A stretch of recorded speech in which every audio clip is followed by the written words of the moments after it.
Welcome to History with Herodotus, where we embark on a journey through the annals of time, exploring the most fascinating tales of human endeavor and achievement. Today, we find ourselves at the threshold of one of the most monumental engineering feats in history, the building of the Panama Canal. This marvel of modern ingenuity, which would eventually connect the Atlantic to the Pacific, was not merely a testament to human perseverance, but also a saga of vision, strife, and transformation that spanned centuries. To truly grasp the magnitude of this undertaking, we must first delve into the historical tapestry that preceded it. Our narrative begins in the early 16th century, when the Spanish conquistador Vasco Núñez de Balboa became the first European to lay eyes on the Pacific Ocean from its eastern shore, standing atop a hill in present-day Panama. As the centuries unfolded, this dream evolved from a mere fantasy into a feasible project. The 19th century saw the construction of the Suez Canal in Egypt, which connected the Mediterranean Sea to the Red Sea through the Isthmus of Suez. This monumental achievement was not only a technological marvel, but also a beacon of hope for those who envisioned a similar feat in Panama. The success of the Suez Canal demonstrated that with sufficient will, resources, and ingenuity, even the most daunting geographical barriers could be overcome. The late 19th century became a crucible for the Panama Canal project, as various expeditions and surveys were undertaken to assess the feasibility of such an endeavor. Among these was the ill-fated attempt by the French, led by Ferdinand de Lesseps, the architect behind the Suez Canal's success. De Lesseps's vision for a sea-level canal in Panama, though ambitious, ultimately succumbed to the challenges posed by the region's dense jungles, treacherous terrain, and devastating diseases such as malaria and yellow fever. Despite these setbacks, the dream of a Panama Canal persisted, fueled by the relentless drive of entrepreneurs, engineers, and politicians who saw beyond the immediate obstacles. The United States, having recently emerged from its civil war with renewed industrial might and global ambitions, began to take a keen interest in the project. The strategic importance of such a canal was unmistakable. It would not only facilitate trade between the Atlantic and Pacific, but also cement America's position as a dominant world power. In 1881, the French began their attempt at constructing the canal, but their efforts were marred by engineering problems, financial woes, and the aforementioned health crises. By the late 1880s, it became clear that the French endeavor was doomed to fail. The United States, observing the French struggles with great interest, started contemplating taking over the project. This marked a significant turning point in the history of the Panama Canal, as American ingenuity, financial muscle, and diplomatic leverage were about to be brought to bear on one of the most complex engineering challenges of the age. As the United States contemplated taking over the project, a series of diplomatic maneuvers unfolded, culminating in the Hay-Bunau-Varilla Treaty of 1903. This treaty granted the U.S. control over the Panama Canal Zone, a strip of land spanning the Isthmus of Panama, in exchange for $40 million and an annual payment of $250,000. The treaty marked a significant turning point, as it not only transferred ownership from France to the United States, but also established the groundwork for American engineers to tackle the daunting task. With the treaty in place, President Theodore Roosevelt appointed a 7-member commission, known as the Isthmian Canal Commission, to oversee the construction of the canal. The commission was tasked with assessing the feasibility of different routes and deciding on the most viable approach. After careful consideration, they opted for a lock-and-lake system, which would raise and lower ships between the two oceans, rather than attempting to build a sea-level canal as the French had done. On May 4, 1904, the United States officially took control of the Panama Canal Zone, and construction began in earnest. The early years were marked by significant challenges, including the daunting task of excavating over 160 million cubic meters of earth and building locks that would withstand the immense water pressure. American engineers, led by John F.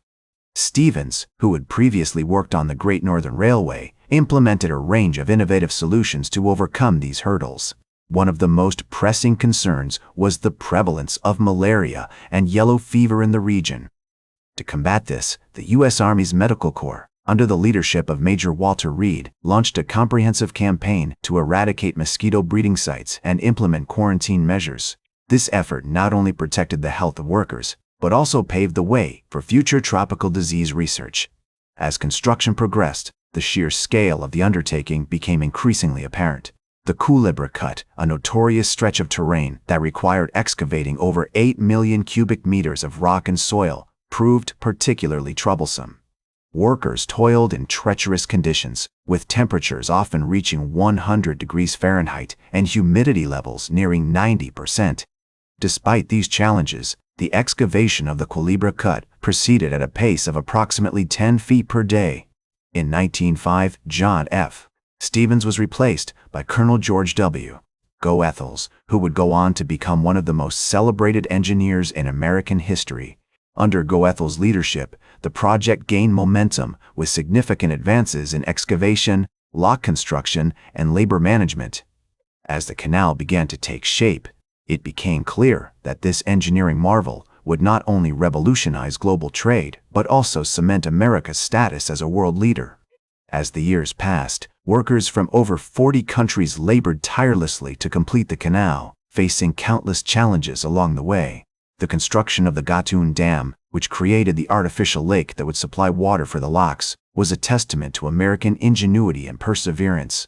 Completed in 1913, the dam stood as a monumental achievement, measuring over 2,300 feet long and 120 feet high. As the Gatun Dam stood completed, the final stages of the canal's construction were set in motion.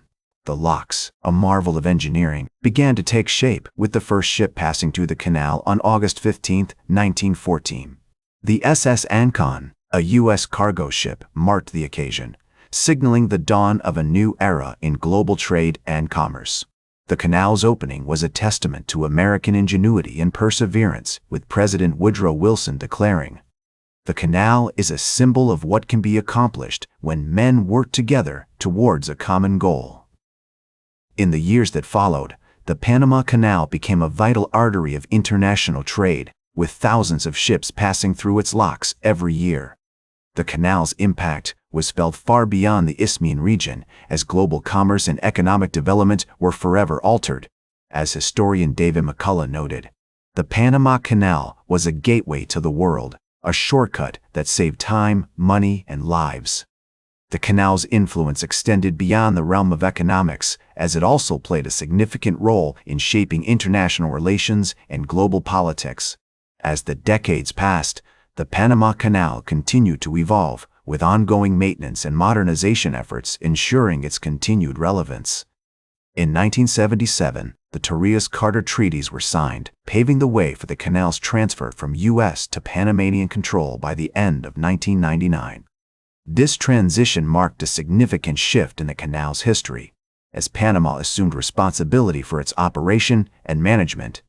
Today, the Panama Canal is remembered as one of the most remarkable engineering achievements of the 20th century, a testament to human ingenuity and determination. The canal's legacy extends far beyond its economic impact, as it has become an iconic symbol of international cooperation and progress.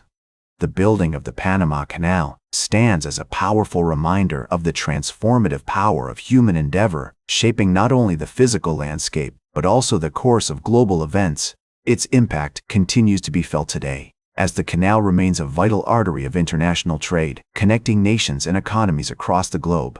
As we look to the future, we would do well to remember the lessons of the Panama Canal, a testament to what can be achieved when human creativity, determination, and cooperation come together in pursuit of a common goal. That's all for today's History with Herodotus.